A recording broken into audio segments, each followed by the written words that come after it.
Have you ever thought about pressing your own flowers and what you should look for if you're buying a flower press or thinking of making your own?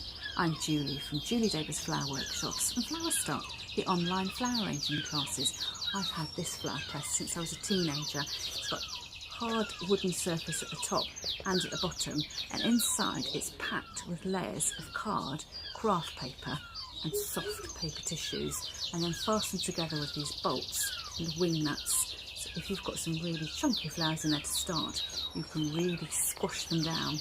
You'll need to leave your flowers in your flower press for about 3 months before they will actually press and dry out. And ideally, if you want to keep the intense colour of your flowers, up to 6 months or a year. Different flowers will dry in different ways, and you may find the colour does fade quite a lot, but it's all a case of trial and error.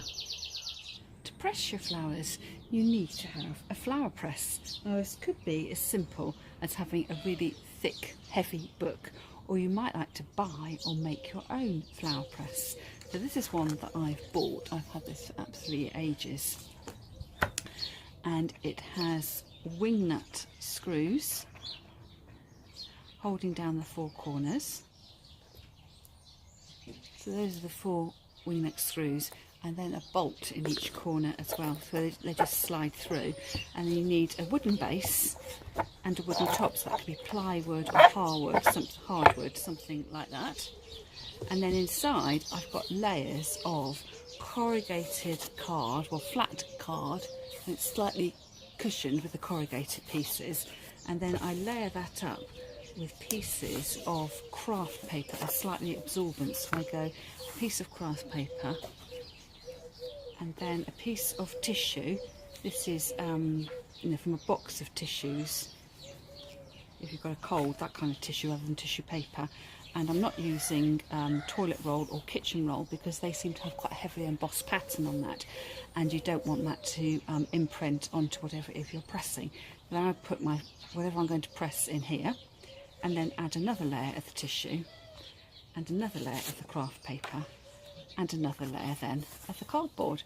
And you'll see for each of the pieces of cardboard that I've got, they're rectangular in shape. I've cut off the corners so they can fit round the edge of the bolts that are going to go in.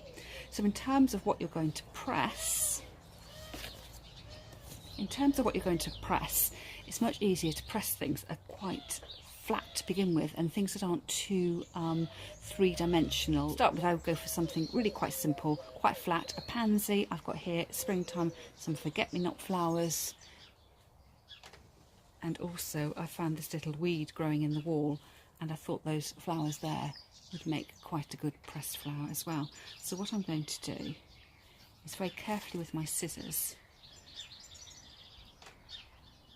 slice the head off, and if your scissors are too big, I think these are actually, I'm going to use my thumb and forefinger, pinch the flower heads off, just being really careful that I'm not damaging the flower.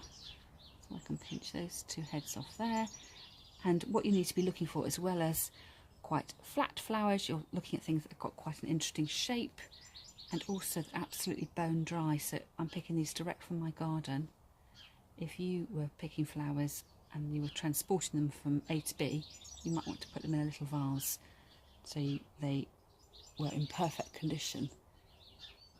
This flower here is quite three-dimensional, but it's quite small. So I'll place them on the paper and separate them out.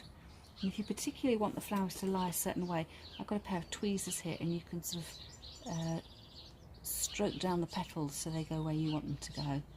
And here with the little forget-me-not, I'm going to turn that right over so it's flat on the piece of tissue with this little stalk standing up, and then layer on my next piece of tissue, so that will cushion the flowers but also it will soak up the moisture.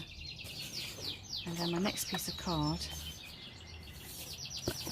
and then finish off with a corrugated card, and then fix the lid back on.